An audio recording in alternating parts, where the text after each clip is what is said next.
dysgu Cymraeg ers 5 mlynedd rwan. Pan o'n i'n gyfalu am y babinod neu teuluoedd yn Lerpwl, ro'n i'n sylweddoli yn gyflym iawn bod rai ohonyn nhw sy'n siarad Cymraeg fel eu iaith gyntaf.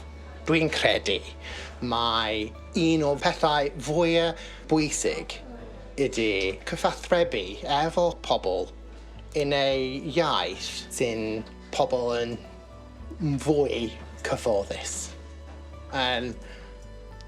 Cael babi yn gynamserol iawn neu yn sâl ar ôl yn ei genedigaeth ydy'r amser hollol rhyfedd neu hollol anodd i bawb, i unrhyw. Felly, roedd yn bwysig defnyddio ei iaith gyntaf pan o'n i'n gallu. So felly, dyna fy stori pam dwi'n dysgu Cymraeg. A dwi'n dal dysgu Cymraeg hyd yn oed unwaith y wythnos yn y dosbarth.